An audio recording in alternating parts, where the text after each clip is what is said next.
Saw you there, but I had to take a pause. Okay, here we go. All right, back to continuing classification. All right, our next topic is a cladogram. Do you guys remember that? It looks like this. It shows characteristics.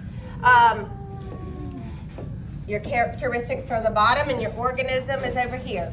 So let's build one of these together. I want to end up with a whole person. This is going to be fictional or fictitious, like I'm just making this up. But if I have a whole person right here, what are all the things that must have evolved first? That is absolutely incorrect. Do not ever say that. So scratch that if you heard that. No. Okay, let's stick with the characteristics of the person, okay? We're going to do a face. And then we end up with a face here, okay? So face. And then eventually we're going to have, hair. We could have hair. So then we get a hair, okay? And then we get maybe some legs. Oh, we got to have legs that evolved. And a body, okay? Next we have, we got there pretty quick, so he only has, I'm going to give him just one. Yeah, I'll give him 2 arms. And how about a foot? So then we had to have feet evolve. Those would be the feet. We had to have another leg evolve. And then what else do we have to have evolved to get, this is this guy.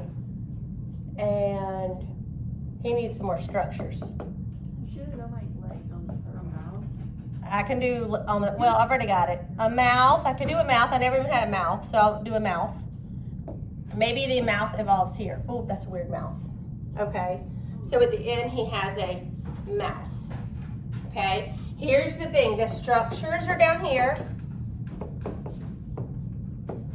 And the organisms are up here. Which 2 have the most in common?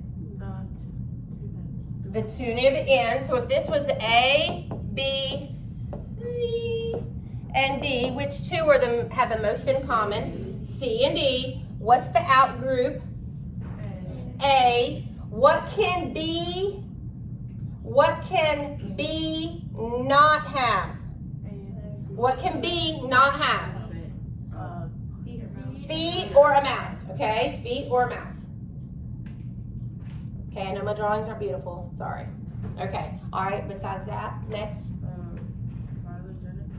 Okay, so just how to read them, and that's kind of what we went over, so how to read them, a phylogenetic tree. And you should have that somewhere in your notes as well. Okay, so next is viruses. Oh, that's it? Okay. Oh, wait, symmetry, sorry. Okay, well there's 3 types of symmetry. Okay, bilateral, what does that mean? Okay, so if we do like a heart, I can divide it into 2. What else? All right, radial. What is radial? Right, it originates like from the center, like circular. So like a flower or a starfish. Oh, goodness. Okay, all right. And then the last one is asymmetrical. And that's probably what I can do. No symmetry at all. Like a sponge or a blob, okay? But a sponge. All right.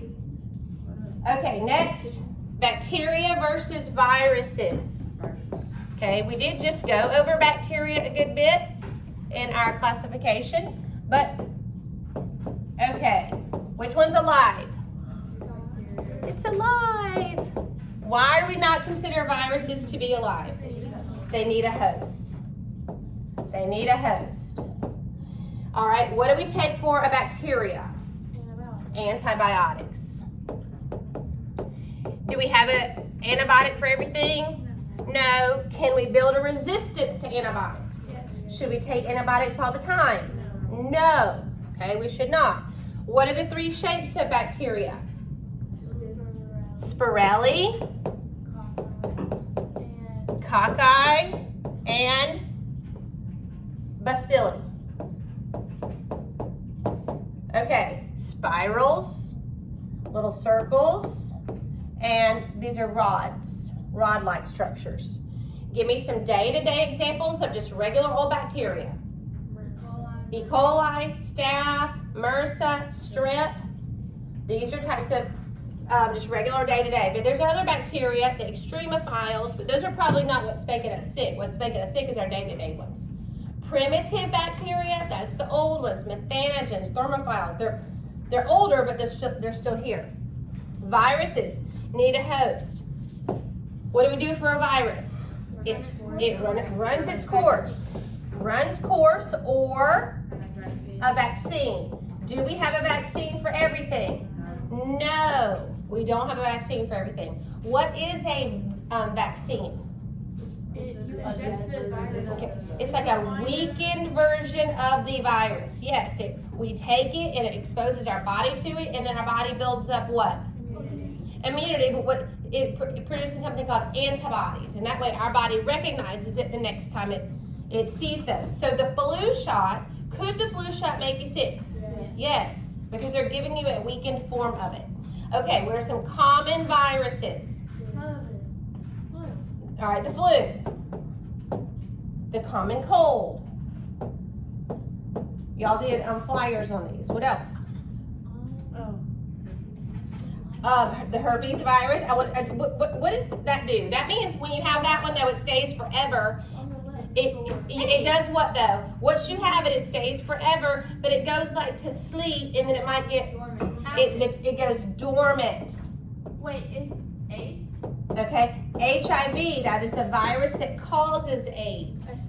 Okay, and then there are, somebody said STDs, but they can be bacterial or viral.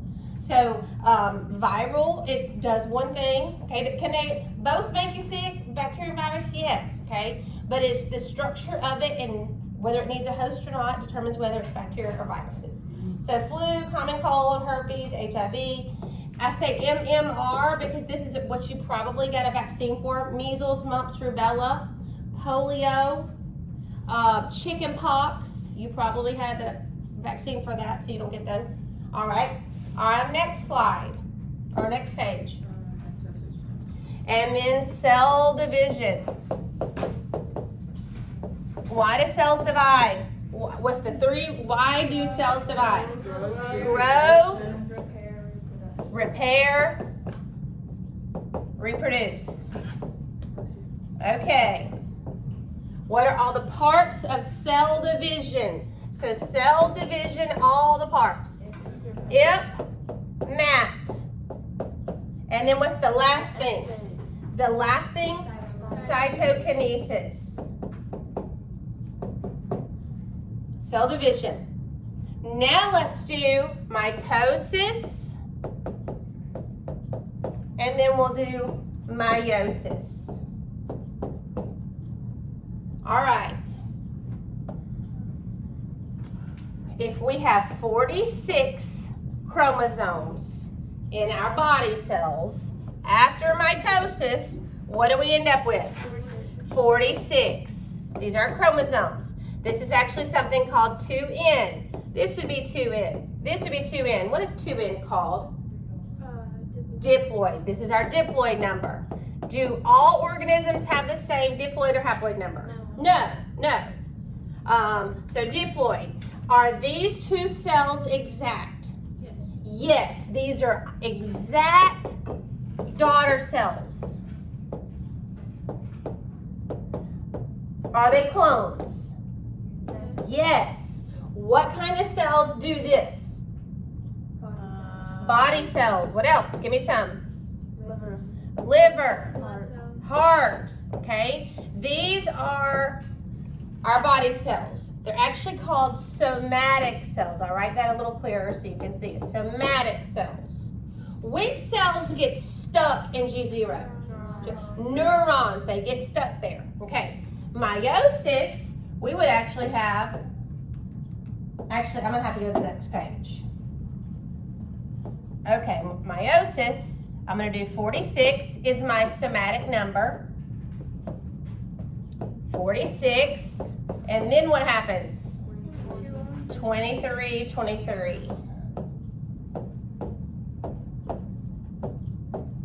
Okay. All right. This is meiosis. All right. These cells, This is 2N. This is 2N. This is 2N. What are all these? N. They're called haploid. N is haploid. That means how many chromosomes are in our sex cells. What kind of cells are these? These are sex cells. What's another name? Gametes, eggs, sperm, ova.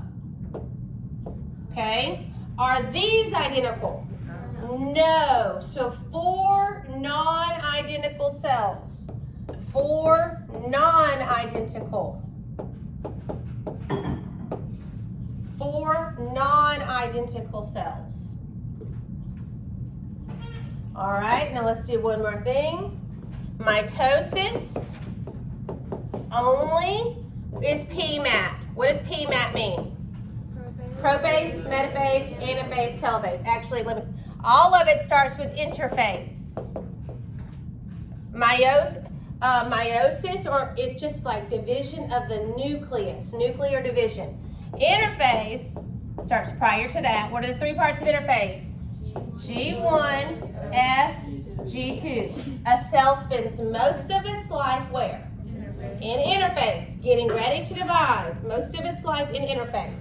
Okay, so mitosis, meiosis. Okay, and it does PMAT times 2.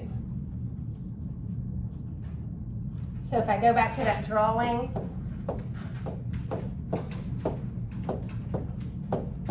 this is our first division, PMAT, and then it does it again. That's the second, and then the end result. And then when we have the division, the last part, that is cytokinesis, and that is what? Division of the cytoplasm.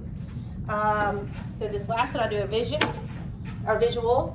Interphase, get ready to divide, okay? Copying all that DNA, all that ATGC, all that stuff, copying interphase, okay? And then prophase, get a little bigger, and all that DNA condenses into these chromosomes. Then, so interphase, prophase, metaphase, all of the chromosomes align at the equator, which is the middle, and then these sister chromatids separate, and that is, they pull away, and that is anaphase. Then they move towards the end, or the poles, which we call telophase, and then they split at the very end, which we call cytokinesis. And that is it. Thank you. All right.